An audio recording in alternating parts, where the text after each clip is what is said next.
हरे कृष्णा। ओम नमः शिवाय। प्रिय श्रोताओं, आप सभी का फाल्गुन मास की पावन कथाओं की इस दिव्य श्रृंखला में हृदय से स्वागत है। फाल्गुन मास वह पवित्र समय है जब थोड़ी सी भक्ति, थोड़ा सा जप और एक क्षण का स्मरण भी मनुष्य को प्रभु के चरणों तक पहुंचा देता है। आज 3 फरवरी मंगलवार है और फाल्गुन मास का दूसरा दिन। आप सभी का पहले अध्याय को प्रेम देने के लिए बहुत बहुत धन्यवाद। आइए आज की कथा का शुभारंभ करें और भगवान शिव की अद्भुत कृपा को अपने जीवन में अनुभव करें। कथा आरंभ करने से पहले निवेदन है, वीडियो को आप लोग लाइक जरूर किया करें, चैनल को भी सब्सक्राइब करें और कमेंट में ओम नमः शिवाय अवश्य लिखें।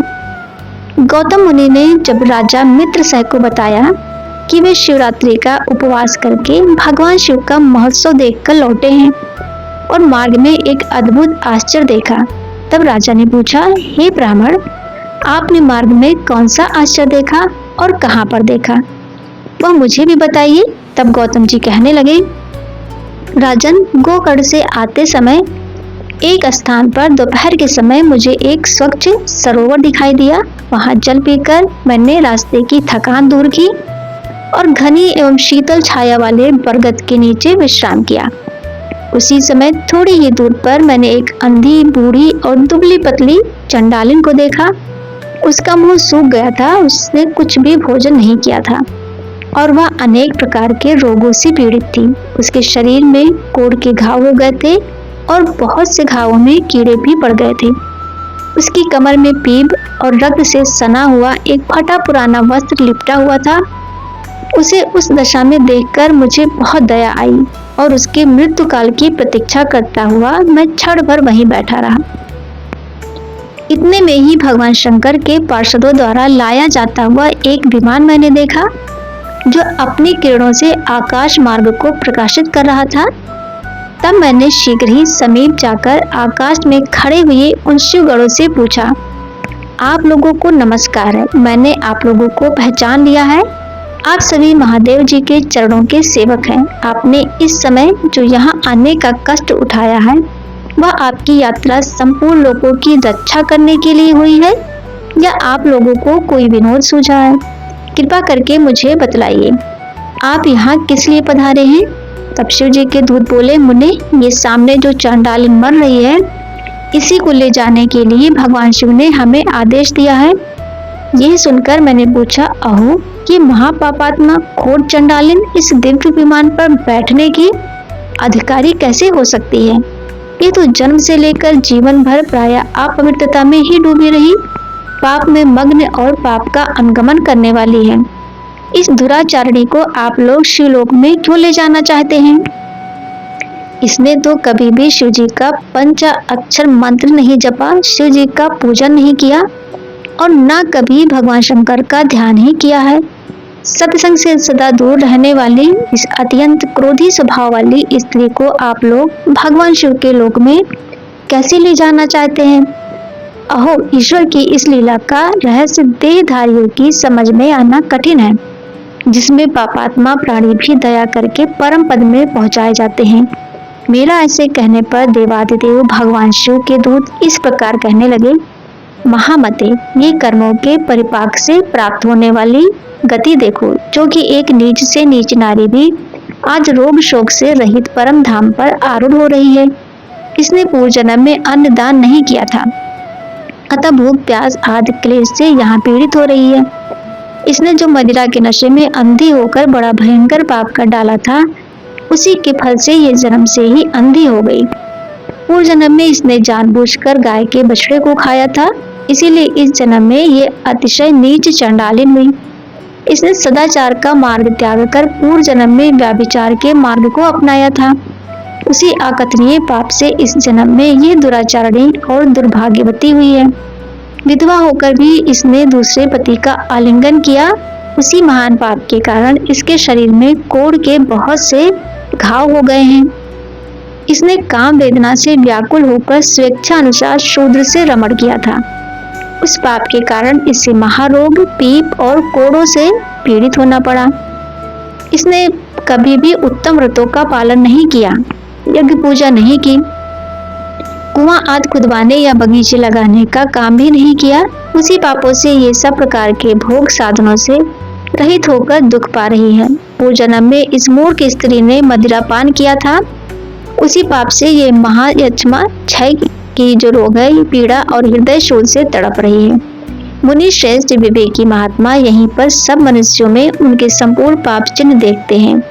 जहाँ पर जो बहुत से रोगों द्वारा पीड़ित और पुत्र तथा धन से हीन है, जो दुष्ट लक्षणों से क्लेश पाने वाले और लाज छोड़कर भीख मांगने वाले हैं, वस्त्र अन्न पान शैया भूषण और अभयंग आदि से वंचित, कुरूप विद्याहीन विकलांग, कुत्सित भोजन करने वाले, दुर्भाग्यवान, निंदित और दूसरों के सेवक हैं, ये सभी अपने पूर्व जन्म में बड़े भारी पापी रहे हैं।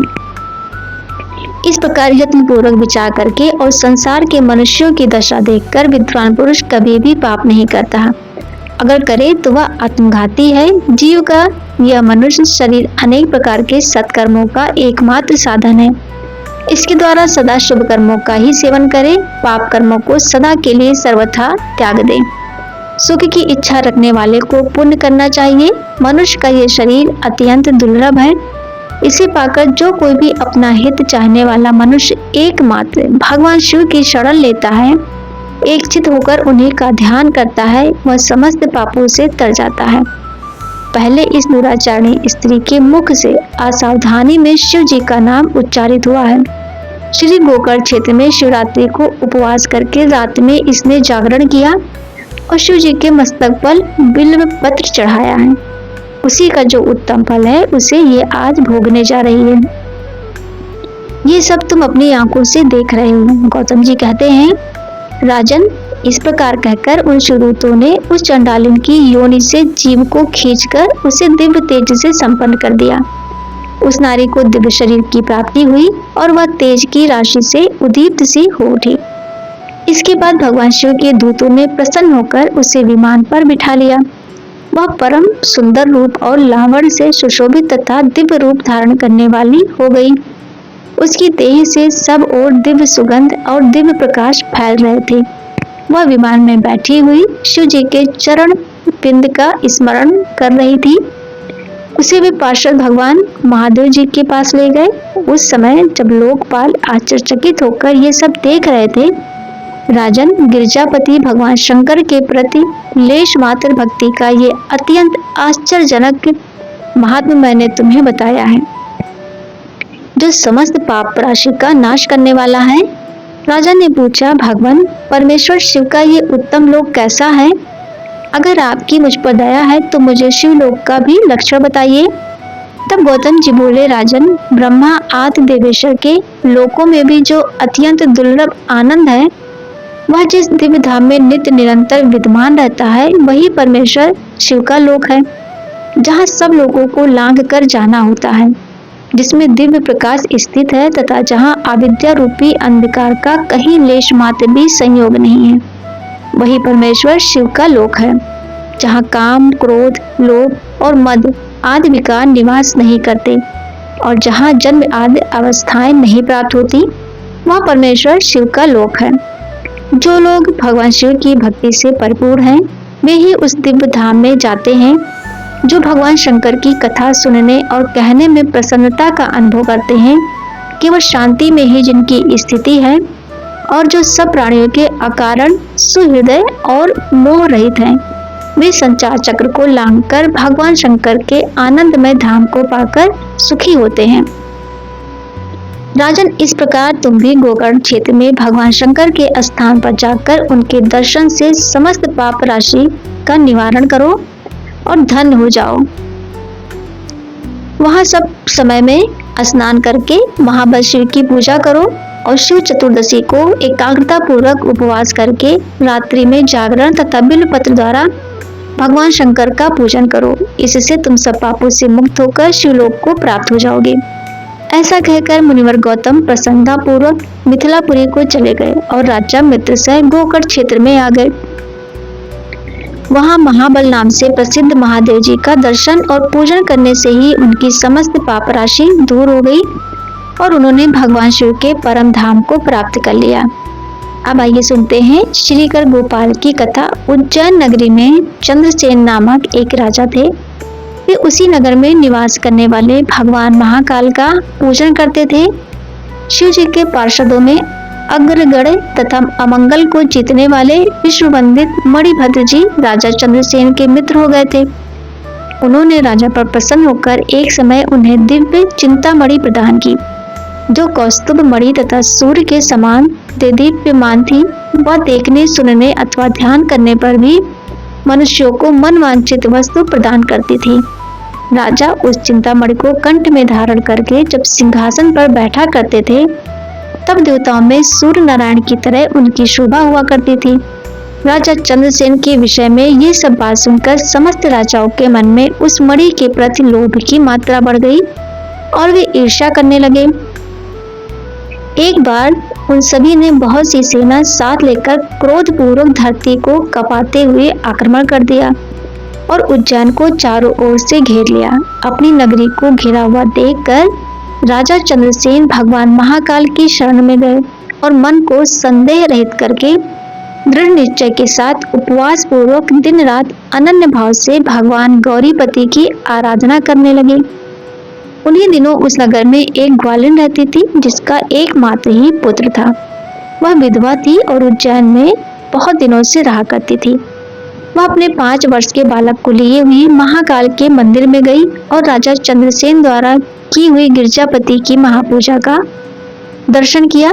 शिव पूजन का वह आश्चर्यमय उत्सव देखकर उसने भगवान को प्रणाम किया और पुनः अपने निवास स्थान पर लौट आई। ग्वालिन के उस बालक ने वह सारी पूजा देखी थी, इसीलिए घर आने पर उसने भी कौतूहलवश शिव जी की पूजा प्रारंभ कर दी, जो संसार से वैराग्य प्रदान करने वाली है। एक सुंदर पत्थर लाकर उसे घर से थोड़ी ही दूर पर एकांत स्थान में रख दिया और उसी को शिवलिंग मान लिया।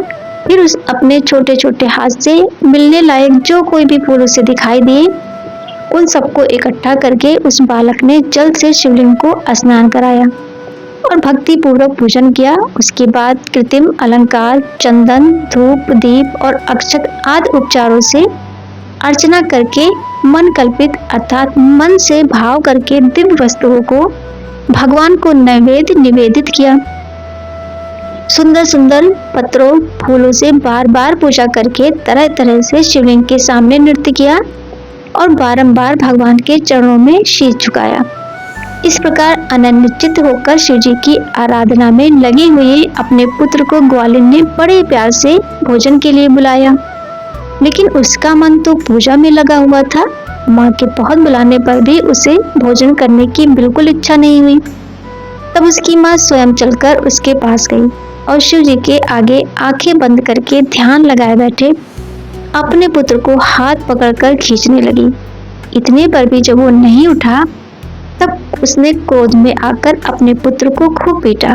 खींचने और मारने पीटने पर भी जब उसका पुत्र नहीं आया, तब उसने वह शिवलिंग उठाकर दूर फेंक दिया और उस पर चढ़ाई हुई सारी पूजन सामग्री भी नष्ट कर दी।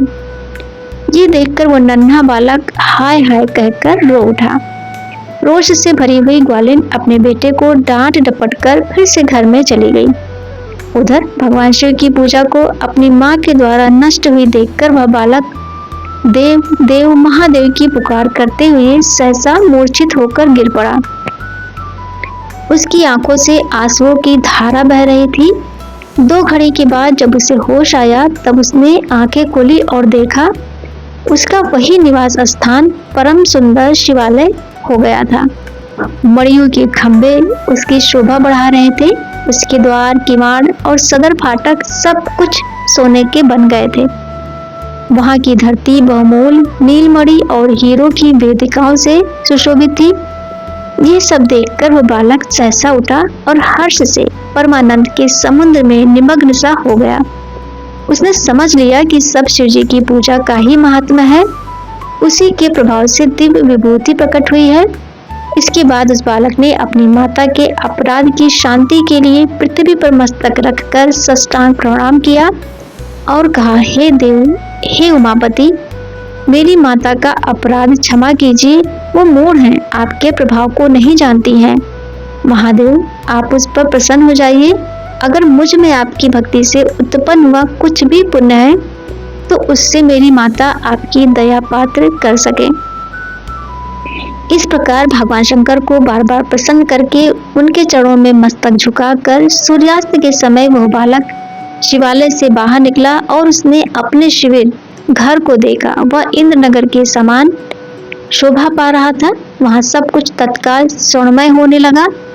भवन के अंदर प्रवेश करके उस बालक ने देखा कि उसकी माँ तो बहुमूल्य रत्नमय पलंग पर बिछी हुई श्वेत रंग की शैया पर निर्भय होकर सो रही है और उसी को याद कर रही है। उसने अपनी माँ को जगाया। ग्वालिन बड़ी तेजी से उठी और अपने पुत्र को तथा अपने घर को भी अपूर्व रूप में देखकर आनंद से विवल हो उठी।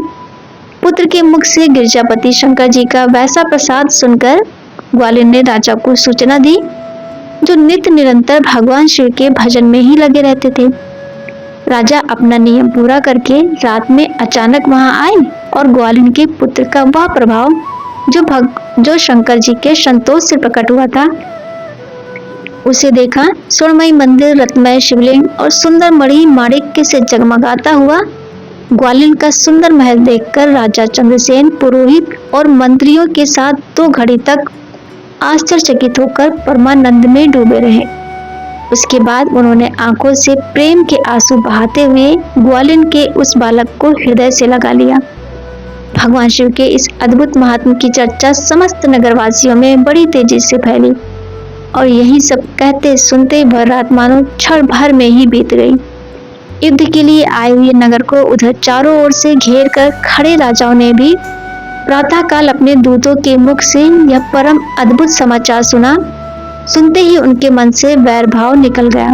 उन सभी राजाओं ने, जो कि राजा से युद्ध करने के लिए आए थे, सहसा हथियार डाल दिए और चकित होकर महाराज चंद्रसेन की आज्ञा से नगर में प्रवेश किया। उस रमणीय नगर में प्रवेश करके भगवान महाकाल को प्रणाम करने के बाद सब राजा उस ग्वालिन के घर पर आए। वहां राजा चंद्रसेन ने आगे बढ़कर उनका स्वागत किया। वे बहुमूल्य आसनों पर बैठे हुए और प्रीति पूर्वक विस्मित और आनंदित हुए। गोप बालक पर कृपा करने के लिए स्वतः प्रकट हुए शिवालय और शिवलिंग का दर्शन करके सभी राजाओं ने भगवान शिव को अपनी उत्तम बुद्धि समर्पित की और उनमें भक्ति पूर्वक मन लगाया। उसी समय सभी देवताओं से पूजित परम तेजस्वी वानर राज हनुमान जी वहां प्रकट हुए। उनके आते ही सब राजाओं ने बड़ी तेजी से उठकर भक्ति भाव से विनीत होकर उन्हें प्रणाम किया। तब हनुमान जी कहने लगे, राजाओं, भगवान शिव की पूजा के सिवा देहधारियों के लिए दूसरी कोई गति नहीं है। ये बड़े सौभाग्य की बात है कि इस गोप बालक ने शनिवार को प्रदोष व्रत के दिन बिना मंत्रों के भी शिव जी का पूजन करके उन्हें प्राप्त कर लिया। शनिवार को प्रदोष व्रत समस्त देहधारियों के लिए दुर्लभ है। कृष्ण पक्ष आने पर तो वह और भी दुर्लभ हो जाता है। गोप वंश की कीर्ति बढ़ाने वाला ये बालक संसार में सबसे अधिक पुण्यात्मा है। इसकी वंश परंपरा में 8वीं पीढ़ी में महायशस्वी नंद उत्पन्न होंगे, जिनके यहाँ साक्षात भगवान नारायण उनके पुत्र रूप से प्रकट होकर श्री कृष्ण के नाम से प्रसिद्ध होंगे। आज से ये गोपाल नंदन संसार में श्रीकर नाम से विख्यात होगा। अंजनी नंदन हनुमान जी ऐसा कहकर उस गो बालक को शिव जी की उपासना के आचार व्यवहार का उपदेश देकर वहीं अंतर्ध्यान हो गए। वे सब राजा हर्ष में भरकर महाराज चंद्रसेन की आज्ञा लेकर जैसे आए थे वैसे ही लौट गए। महातेजस्वी श्रीकर भी हनुमान जी का उपदेश पाकर धर्मज्ञ ब्राह्मणों के साथ शंकर जी की आराधना करने लगा। समय अनुसार भक्त श्रीकर गोप तथा राजा चंद्रसेन दोनों ने भक्ति पूर्वक शिव की आराधना करके परम पद को प्राप्त किया। जो मनुष्य भगवान शिव की इस मनोहर कथा को प्रतिदिन भक्ति पूर्वक सुनता अथवा सुनाता है, वह भी परम गति को प्राप्त होता है। भगवान शिव गुरु हैं, शिव देवता है, शिव ही प्राणियों के बंधु हैं, शिव ही आत्मा और शिव ही जीव है। शिव जी से ही भिन्न दूसरा कुछ भी नहीं है। जय भोलेनाथ। आज के अध्याय में बस इतना ही दोस्तों। इसके आगे का वृत्तांत आप सभी अगले अध्याय में जरूर सुनिएगा। तो दोस्तों, यदि ये कथा आपके मन को छू गई हो, भक्ति के भाव जाग गए हैं या आपको शांति का अनुभव कराया हूँ, तो प्लीज़ इस वीडियो को जरूर लाइक किया करें। ये छोटा सा क्लिक हमारा उत्साह बढ़ाता है और ऐसी ही धार्मिक सामग्री लाने के लिए प्रेरित करता है। साथ ही चैनल को सब्सक्राइब करना बिल्कुल भी ना भूलें और घंटी आइकन तो जरूर ही दबाएं। ऐसा करने से फाल्गुन मास की आने वाली सभी दैनिक कथाएं, भजन और सत्संग आप तक नियमित रूप से पहुंच सकेंगे। ये आपके दिन की एक पवित्र शुरुआत बन सकती है। आपके कमेंट हर हर महादेव से हमें ये जानकर प्रसन्नता होती है कि आप हमारे साथ जुड़े हैं। आपकी टिप्पणियां और शुभकामनाएं इस मार्ग पर हमें सदैव आगे बढ़ाती रहती हैं। आपका एक लाइक, एक सब्सक्राइब और एक कमेंट, यही तो है हमारी सेवा का सच्चा फल। सभी का फिर से अत्यंत धन्यवाद। भगवान शिव आप सभी पर अपनी असीम कृपा बनाए रखें। हर हर महादेव। तो फिर मिलते हैं अगले वीडियो में, तब तक के लिए जय श्री कृष्ण दोस्तों।